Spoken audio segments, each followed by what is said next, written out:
Hello, ladies and gents. Jack here, Peach Guitars. Another first impressions pedal video, and this time, this is going to be different to any of the others that you'll have seen before because there's not just one, but there's three. And I thought this would be the right format to do this, to divulge some new secrets from our friends at Universal Audio. Now, this may be a brand that you are perhaps unfamiliar with. However, I think if anyone watching this has had any experience with modern day recording at home or being in studios, or even more recently, UA have been very prolific with their amp-in-a-box type pedals and also their pre-existing effects pedals, all of which will be covered on this channel at some point as well. But today marks the day that they released the third wave of Universal Audio pedals. And once again, if you're familiar with the brand in any way, you'll know that guitar has kind of been at the forefront of their focus now for some time because they've got the great James Santiago on board as one of the head product designers. So these pedals really come from a place of great experience. If you don't know James Santiago, by the way, just go and Google and YouTube his name because he's one of the best guitar player demonstrators out there, and his ears are finely tuned to what guitar players really, really like. So these pedals are a slight departure from the stuff that UA have done before. UA is a real premium brand, and these are still real premium products, but they're at a slightly more affordable price point now. And what they've done instead is offer the player more features for actually less money. And we're going to kind of delve into some of those features. But in the spirit of these first impressions videos, I'm not going to go manual deep diving or anything like that. I'm not going to tell you about all the features. If you want to know that stuff, of course you can find out plenty more information by going to our website, peachguitars.com. It will be linked down below. But this is just going to be kind of exploring the tones of these things. And I'm led to believe that tones are really the focus here. So there's more features that I kind of alluded to there, but really, these are kind of distillations of what UA has been known for in the compressor realm, the delay and reverb realm, and more delay and reverb here. So the three pedals we've got, in reverse order, in terms of the signal flow anyway, we've got the Max, which is a new preamp and dual compressor.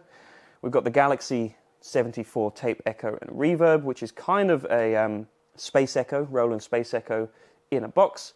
And then we've got the Del-Verb, which combines the delay algorithm from the Starlight, which you may be familiar with, their other delay pedal, and the reverb from the Golden Reverberator, which is their pre-existing reverb as well, but you got it in one box.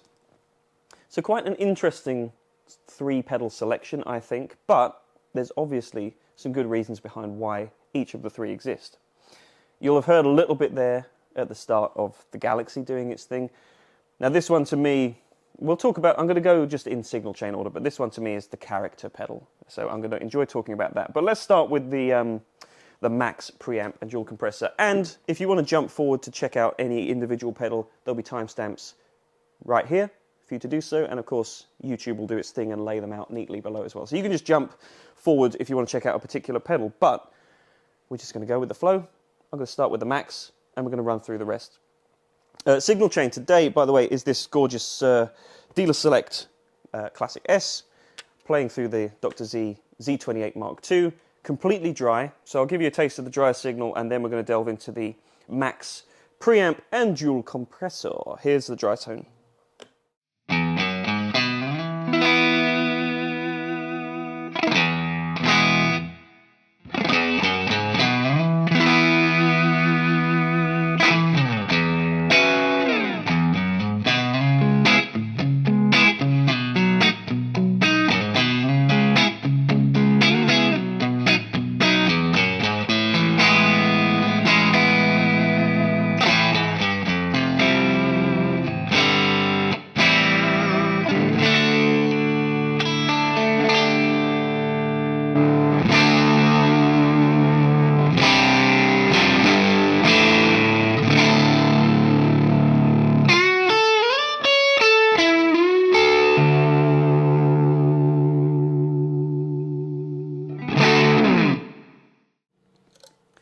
So I went straight in there for the dual compressing option, and the reason I wanted to do that is because even from a really nice, dry, clean tone like we've got here, compression can often be kind of considered like the overdrive for your clean sound. You've probably heard that term before. And by having two of them in one box here, you have a lot of dynamic control. So most compressors, I think a lot of guitarists either love compression and love what it can do for their tone, or they really don't like it and have never quite got to grips with the fundamentals of how the dynamics interplay with the response from your fingers and so on. What UA have cleverly done here is afford you even more control and even more nuance. So let's just run through the controls really quick. So this big red knob up here is a global preamp control. So again, if you have any familiarity with UA, they make incredible plugins, but also outboard hardware. And so they've kind of put some of that magic from their preamps into this box. So we've got the 610 preamp in here, which is a really nice kind of, it's a fat sounding thing. So I'm going to turn the compression to minimum and just let you hear what the preamp does. When it's at minimum, it's off, it's not affecting the tone, but you'll hear it gradually bring in some juice as we go. So let's just explore what the preamp does before we get into the compression.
So you can hear it adds quite a lot of juice, and it really works closely in tandem with the compression control here, and obviously the global output as well. And when I had no compression, you get a slight level drop, but you can compensate from that with the output. So it's going to take a little bit of time to learn how these three controls interact with each other, but it's all responding in a really nice, natural way. It feels like outboard studio gear. And I've remarked on this before with certain pedals in the past, that we're kind of in the age now of ultra fidelity, even in stomp box formats. So you're kind of getting the essence of what you get from UA's plugins and their outboard gear in a pedal, but they've stressed to me that this is an entirely new take on those circuits. It's not like they've just copied the preamps of the plugins and outboard gear and put it in a pedal. It's been developed from the ground up with James Santiago, as I mentioned. So the beauty of this, like I said, is there's two compression circuits. So you've got toggle switches here for 3 different types of compression, and then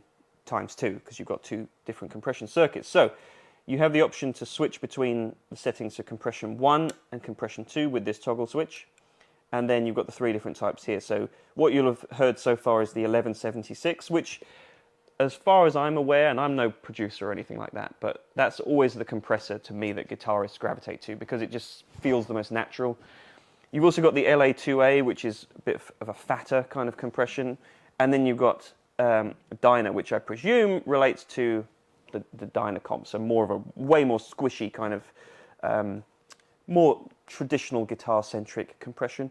But I could be wrong about all of that, so I'm going to delve in. I'm just going to play with each of the settings, and we're going to see what it does. So let's just explore, shall we? Here we go.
So, That was definitely a Dynacomp in that last position, in my opinion. You'll notice there was like a little lag as I jumped between the three, and that's because you're jumping to a completely different algorithm for each type of compression. So it's not like there's just slightly different components in there that you're jumping between, as would be the case with more analog traditional pedals.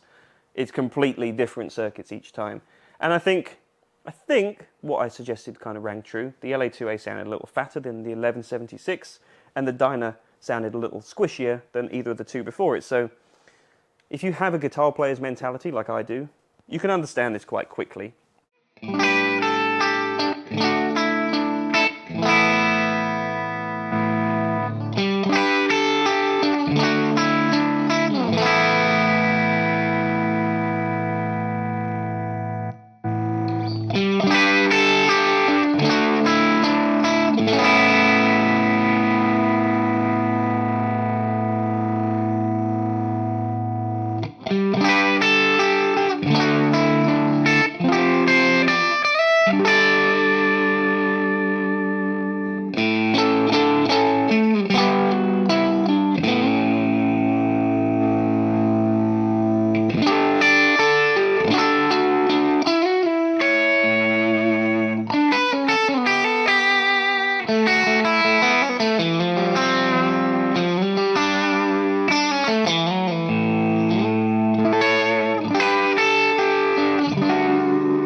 Right, so I jumped to the 1176 mode because that's where you're really hearing the full benefit of all of these controls. I think true to form of the original circuits, like the Dynacomp, if you're familiar with that pedal, it doesn't have attack and release and ratio and all that stuff, so it doesn't apply.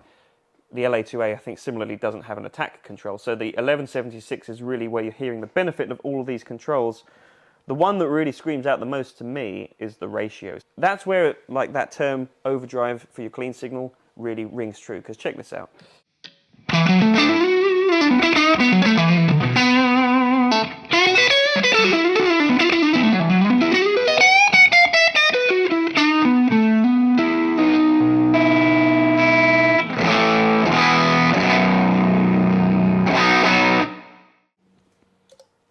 And that really differs from a traditional overdrive because I've still got the entire clean dynamic tone of the guitar, and yet I've got all this sustain and this juicy fatness, and that all comes from compression. And then we're going to delve into the second realm and add in the second side. So by that point you're really getting a lot of compression. So I'm going to back everything off. I'm going to turn the compression way down, turn the preamp way down. The ratio is going to stay at 4. I'm going to use the 1176 on one side, and I'm going to use the Dynacomp on the second, and we're just going to see what we get. I really just want to... There's a lot to unpack here. And by the way, like I said, if you want a deeper dive, you've got all kinds of crazy app controls, so you can delve further into how these things are stacked and all this stuff. But just for a plug and play, that's what we're going for today. And it sounds really good straight out of the box. So let's delve into having 2 compression circuits.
there's a lot to unpack, as I said before, but you have so much dynamic control here, and it all feels really natural as well. And I think some of these examples you're hearing may sound a little bit extreme, but it just shows how powerful compression actually is to a guitarist's workflow, because it's a completely clean amp signal once again, and yet I was getting feedback, and I'm getting all this kind of loads and loads of harmonic information, and it's not adding any overdrive, it's just compressing the signal in a really specific way. So I think there's a lot more to this pedal than I'm going to do justice to in this particular video, but hopefully you'll understand how important compression is can be to your signal. And if you really want to understand the intricacies of it, because, you know, I was using the dyna control on compression 2 to really kick the hell out of the front end of the amp, and then I'm using compression 1 in a really polite way to smooth off the edges. And you can do that all from one pedal. And I think for bassists, once again, that's going to be really valuable. But even into the front end of a valve amp like we're doing today, it works really well. You have a lot of control. And once again, if you want more information about it, you can do so by heading to the website and reading the manuals and all that stuff. But as a plug and play, it's a great sounding compressor and preamp. Now I'm going to move on to pedal 2, the Galaxy. So this one, as I alluded to earlier on, I think this is the one that's kind of the character pedal. And UA have always done this really well. They make great plugins, they make great outboard bits of gear. And the plugins in particular, when you delve into the realms of delays and reverbs and stuff like that, you know, they have a great Space Echo plugin. I think they have a couple, in fact. This is that same kind of style of sound, but it's a totally different algorithm in this pedal that's been designed for a pedal format. So, all the controls are at 12 o'clock. Before I say anything more about it, I'm going to show you what it sounds like, and you'll hear the character that I'm talking about.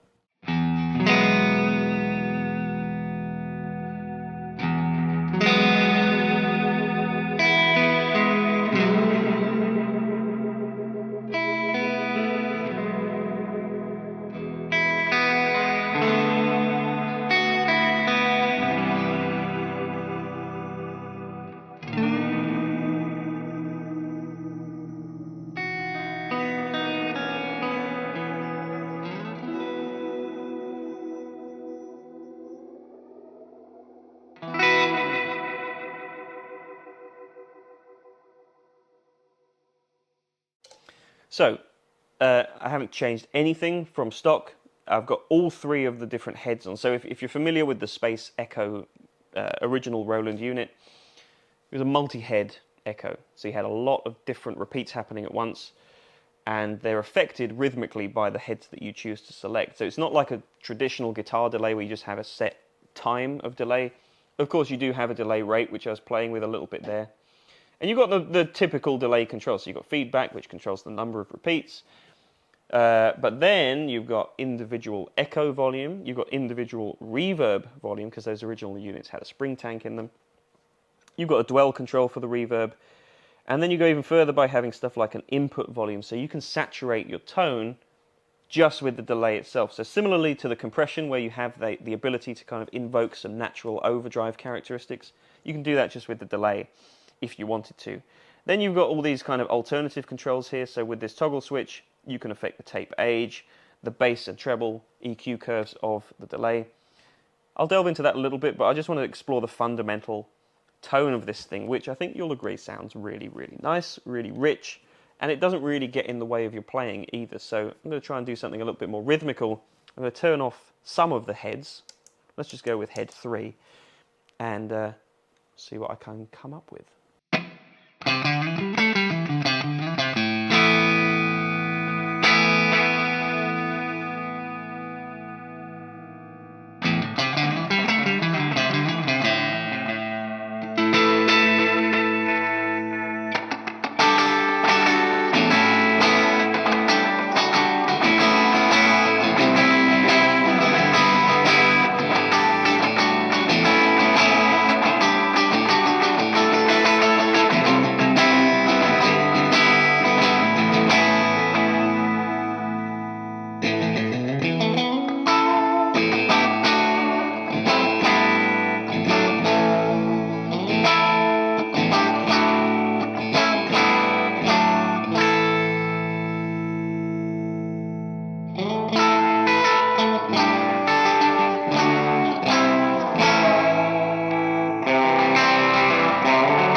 So actually, you'll have heard there how much impact the reverb was having, which I didn't even give any consideration to. I had this at halfway, and listen how much the reverb is actually overpowering the delay.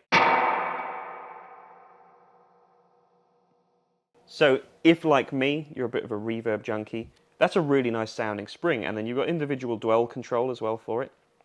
So if I back that off a little bit, you kind of have just a nice natural amplifier sounding spring reverb, and you can feather in the echo volume to give a little bit more ambience if that's what you want. And actually just having the one head selected, I'm kind of stepping away from that super deep, dwelly ambient sound and just having more of a rhythmic thing, and it's a really nice thing to play with. You also have a tap tempo and the ability to hold it down for that infinite swell kind of thing, where it lowers the delay time, as I did in the introduction.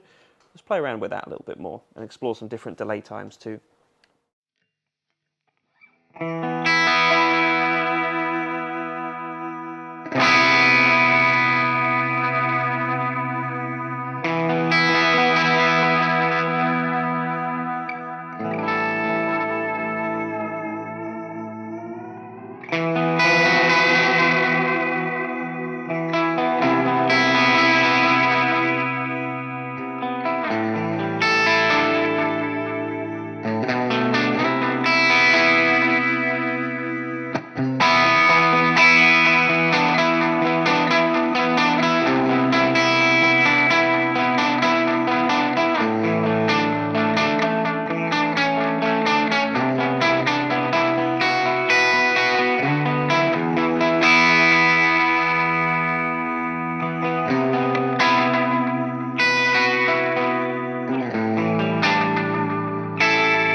So I went there, I didn't change the time, I used the tap tempo to do that, and I just went from using only head 3 to using heads 1 and 2, and it's completely changed the feel of the delay, it's completely changed the tap divisions as well, and the subdivisions of the delay itself. So, you know, you can get a little bit mathematical and a bit crazy about this, but ultimately it comes down to, if you really quickly want to change up your sounds, you can just change the heads, and you get a totally different feel of delay. Now, one thing that's worth pointing out with all of these, which some of the other UA pedals have, is the ability to have presets. You don't have that on board here, so if you're more of a plug-and-play kind of player and you don't want to even think about that, you have that control right here, and like I said, just by using the tools that are afforded to you, like the different head selection and the tap tempo, you can easily navigate different sounds. So if you're more of a traditional pedal user, and you never really delve too deeply into digital and modeling and MIDI and all that stuff, the nice thing is it's kind of stripped away from you here. You don't have that complication if you don't want it. But the tone of this thing is what really sets this apart, and that's why I really like it, because it just has uber levels of character. Let's delve a little further into having more repeats and more reverb as well. I'm going to play around with the effect of the echo rate as well. And what I really like about this is when you move it, it doesn't do that horrible digital jumping thing that a lot of delays do. Instead, there it is, sneaking in on me. Instead, it's a really nice linear sweep, like the original Space Echo would have been. So let's check it out.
So yeah, it does the thing. It has the character to it. If you want to really get nutty and play around with the feedback and all that, I just really like that it interacts like a proper old school bit of hardware does. There's none of that digital weird skipping of the time like I was saying about. Again, with the compressor, it takes a while to understand the relationship of the echo volume, the input volume, what the reverb's doing to the signal and all that stuff. But if you have a basic understanding of what these effects are supposed to do for you, it doesn't take long at all to figure it out. And it's just fun to kind of experiment along the way. And the nice thing is the sounds are all really gratifying. There's not one setting in there that didn't sound really good. So again, as a plug and play, it's a winner. That's 2 out of 3. Let's see if the third one delivers on the promise as well. So the Del-Verb, this is the one that to me is actually the most interesting because, as I said at the start, this is, one side is the Starlight Echo, which is their pre-existing delay. The other side is their golden reverberator. Now, obviously you're compromising a little bit and you're losing a few features of each of those. The nice thing is those pedals still exist. So if you really want to have a more fully fledged delay or a more fully fledged reverb, you have those individual options. But a lot of players may only want one spot on their pedal board to be taken up with delay and reverb. I'm probably one of those people as well, actually. I always would have a delay and a reverb on the pedal board. So to have it in one, only using one power supply, only using one set of cables, is actually really nice. And yet, while you may lose some hardware features from the Starlight and the Golden, you don't lose any of the tonal features, really. And as I talked about with the compressor, you've got the app control, so you can get really nutty with stuff if you want to go even further. But as a plug and play, let's just see what this thing does. All the controls are at 12 o'clock, apart from the modulation. Here's the dry tone.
Alright, so I was playing around with a few things that I'm only using the reverb side right now, by the way. So on the reverb side, you have one control. Now that may or may not be to your taste. If you want to go more in depth, like I say, you do have the app control, but that's what the Golden is for. This though, I love that it just has one control for the reverb. You still have 3 different reverb settings. So let's explore what they do. That was the plate, but literally you have less or more reverb. The reverb, the thing about UA, as with all these pedals, and more so evidenced in this one than any other, they've done all the thinking for you. So you can just plug this thing in, turn the reverb on, and decide how much of it you want and which type you like, and you're done. So let's explore what the 3 different types do. I'm going to keep the reverb in the middle, but then we'll go to some extremes as well. The delay is going to be the more involved side, so let's just kind of cover the reverb first so you have an understanding of that.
Okay, so I'm going to offer my somewhat controversial guitar playing opinion here. You don't need any more than that. The 3 different types of reverb in here change the character enough for you that when I was just playing simple things there, simple arpeggiated things, the character really jumped between all 3 of those modes. So you've got a spring mode, you've got a plate mode, and a hall mode. I didn't change the amount of reverb. I didn't really change what I played, and yet the character of the tone changed. The spring is really lively, the plate is really smooth, and the hall is enormous and engulfing. And that alone is enough control as a guitar player. Maybe you disagree with me, and if so, you can drop a comment down below and let me know your thoughts. But I think if you are a guitar player and you just want some great sounding reverb, you've got 3 options right there, and you just choose how much of it you want. Job done. Now the other side is where things get a little bit more interesting. Like I said, there's a lot taken from the Starlight Echo Station here. So 3 different types of algorithm, once again: a tape delay, an analog delay, and precision, or meaning like a digital, really clean sounding delay. Let's just hear the 3 different types first of all, with all the controls at 12 o'clock. And then we'll get a little bit more involved with the modulation control and so on. So we'll start with the tape and I'll work downwards.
Alright, so straight away some stuff was happening there. You've got this modulation control which did a lot when I was in analog mode. Really wavering the pitch like a traditional analog. This is specifically modeled after a Deluxe Memory Man, by the way. So it has that same kind of modulation characteristic to it. If you don't like it, you turn it off, or just turn it down a little bit, as I did. Those 3 characters though, same with the reverb, they're 3 really distinct characters, so you kind of know what you're getting. The tape is very mid-range focused, very clear, but still has some character to it. The analog really starts upsetting the pitch a little bit and gives you that nice kind of warble, and the precision is exactly as the name suggests. It's very, very clean, very precise. So let's explore. I think I'm going to stick with the analog because that's the one that most guitar players tend to really obsess over, and Deluxe Memory Mans are very, very popular even to this day, and every delay tries to have a stab at doing that tone. Let's see if the Del-Verb can do it.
Yeah, I think it does the thing. I'm going to jump to the tape, because tape is actually kind of my personal favorite delay type, because it has a little bit of everything. It's got more of the fidelity of a digital delay.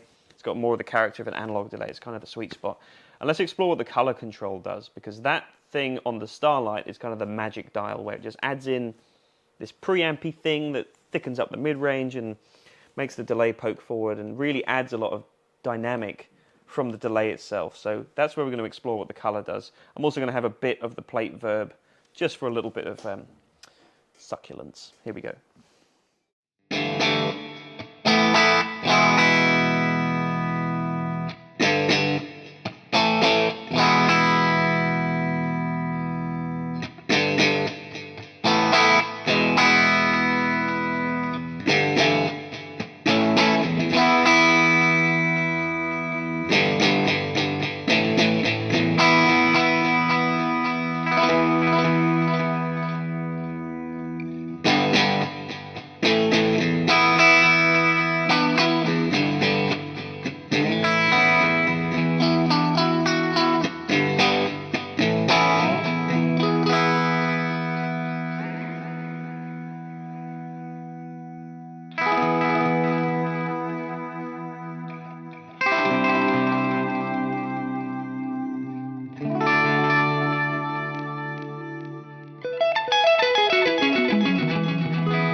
You know what, I think that color control should have been called the naughty control instead, because it just seems to add this kind of rudeness and this character. So I was experimenting there with the ratio of having a higher mix level and lower color control, and then vice versa. And when you have this higher, it's like the delay wants to be more playful and more kind of forward, and it's not just about the mix, it's the actual kind of feeling that you get of the delay. You get a really nice response, and that's why if I kind of crank it up again, you hear it interacts with the way you play the guitar, and that's something that not every delay can do, and I think a lot of it comes from that color control. I'm going to just show you something once again with that.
So it's a very musical thing, and that's always what I try and, anytime I play a pedal, especially on these first impressions videos, that's always the thing I try and look for out of a pedal, is its musicality. Because it's one thing just to have a bunch of features that maybe or maybe you can't put to good use.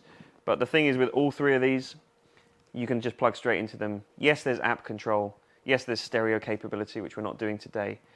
You can just plug straight into these, though, into the front of an amp and get some wicked tones. So, I think I've kind of covered everything I want to cover here. We've got the first impressions out of the way. First impressions are very strong. But what are your first impressions? Let me know your thoughts of these three pedals from UA down in the comment section below. There's going to be a lot more UA content that you're going to see on the channel there's loads more information about UA. So if you want to find out more, check out the other videos that we've got either coming or already out. Check out more information about these 3 pedals, as well as the 3 amplifier pedals and the 3 pre-existing effects pedals by clicking the link down in the description below, going to peachguitars.com. Everything you could possibly want to know will be there. But anyway, I hope you've enjoyed this video. It's probably been a fairly long one, so if you're still here, thank you very much for watching.